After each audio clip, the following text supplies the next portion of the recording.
शास्त्रों में सतयुग, त्रेता युग, द्वापर युग और कलयुग इन 4 युगों का वर्णन है। भगवान महाविष्णु ने उक्त 4 युगों में 24 अवतार दिए हैं। उन अवतारों के नाम हैं कुमार अवतार यानी सनक, सनंदन, सनातन और सनातन कुमार। शास्त्रों में सतयुग, त्रेता युग, द्वापर युग और कलयुग इन 4 युगों का वर्णन है।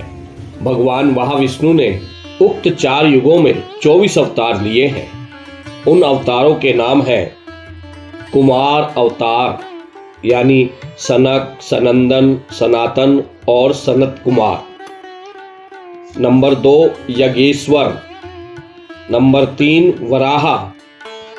नंबर 4 नारद अवतार। नंबर 5 नर नारायण अवतार। नंबर 6 कपिल अवतार।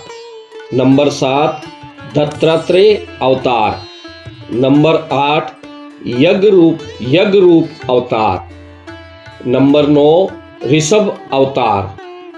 नंबर 10 पृथु अवतार।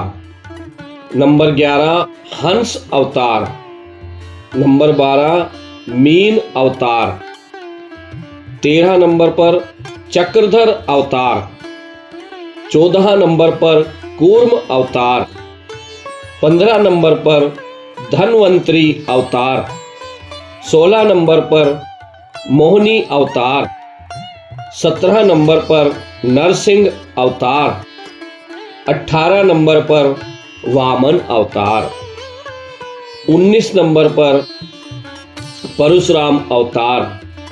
20 नंबर पर वेद व्यास अवतार। 21 नंबर पर श्री राम अवतार। 22 नंबर पर बलराम अवतार। 23 नंबर पर बुद्ध अवतार। 24 नंबर पर कल्कि अवतार। उक्त 24 अवतारों में महाप्रभु ने धर्म की स्थापना के लिए 10 मुख्य अवतार लिए हैं और वो किस प्रकार हैं हम आपको बताते हैं। मत्स्य अवतार, नौका जैसे बिना किसी खेद के सहर्ष जल में पड़ी किसी वस्तु का उद्धार करती है, वैसे ही श्री हरि ने बिना किसी परिश्रम के निर्मल चरित्र के समान परले के समुद्र में मछली रूप में प्रकट होकर वेदों को धारण कर उनका उद्धार किया है। यह था मत्स्य अवतार। फिर नंबर 2 पर आता है कूर्म अवतार।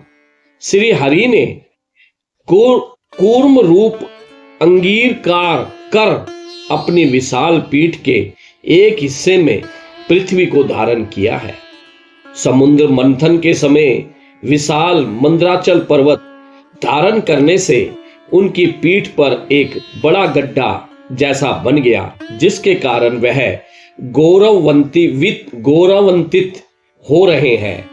कूर्म अवतार यानी कच्छप अवतार, कछुए का अवतार जिनको बोलते हैं, वो दूसरा लिया था। तीसरे नंबर पे वराह अवतार। जिस प्रकार चंद्रमा अपने भीतर कलंक के सहित सम्मिलित रूप से दिखाई देता है,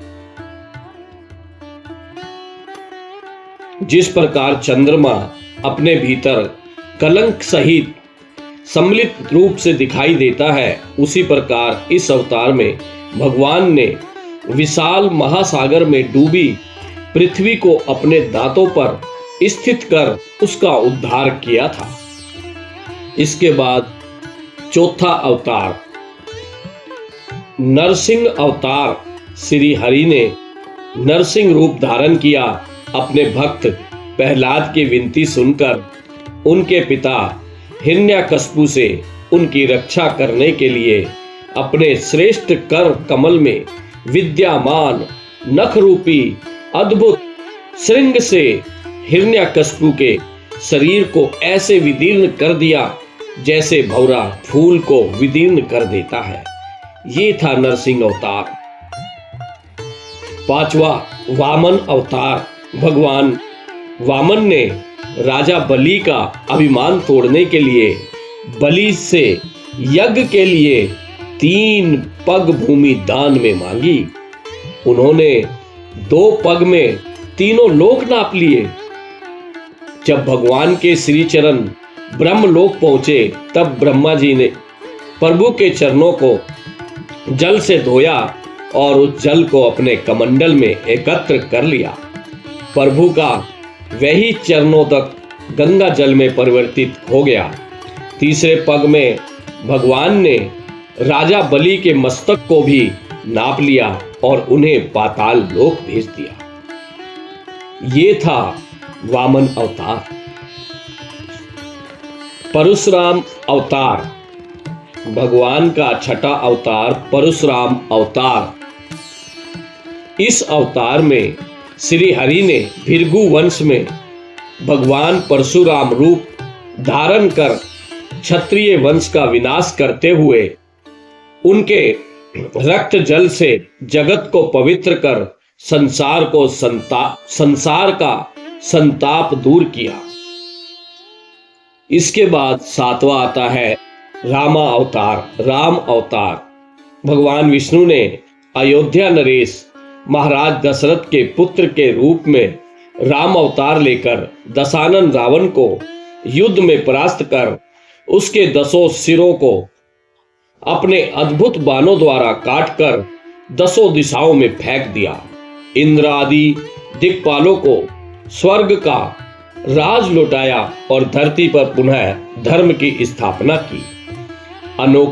अनेक असुरों का संहार कर धर्म की स्थापना की और मर्यादा पुरुषोत्तम कहलाए। बलराम अवतार 8वां अवतार था। इस अवतार में प्रभु बलदेव अति शुभ्र गौरव वर्ण रूप धारण कर नूतन मेघों जैसी शोभा वाले नीले वस्त्रों को धारण किया। ऐसा लगता है मानो उनके हल्के प्रहार से भयभीत होकर यमुना जी उनके वस्त्र में छिपी हुई है। इसके बाद बुद्ध अवतार। इस अवतार में प्रभु बुद्ध शरीर धारण कर सदैव और सहस्त्रदय होकर यज्ञ विधानों द्वारा पशुओं के प्रति हिंसा को देखकर श्रुति समुदाय की निंदा की। पशुओं के प्रति प्रेम भाव रखने और पशुओं के प्रति हो रही क्रूरता को रोककर समस्त जीवों के प्रति शांति और उद्धार की भावना का संसार में प्रचार किया। और 10वां कल्कि अवतार। इस अवतार में श्री हरि ने कल्कि रूप धारण कर मलेच्छों का विनाश करते हुए धूमकेतु के समान भयंकर रूप धारण करेंगे जो कलयुग के अंत का साक्ष्य बनेगा। भविष्य मालिका के अनुसार चारों युगों के अंत में पृथ्वी पर भगवान के भक्तों का एक युग मनाया जाएगा। उक्त युग को आध सतयुग, संगम युग या अनंत युग कहा जाता है।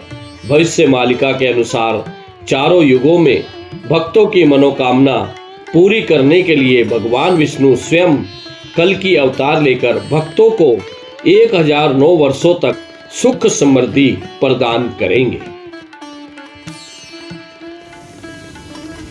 8वें अवतार में श्री कृष्ण और बलराम दोनों का अवतार भगवान विष्णु ने लिया था।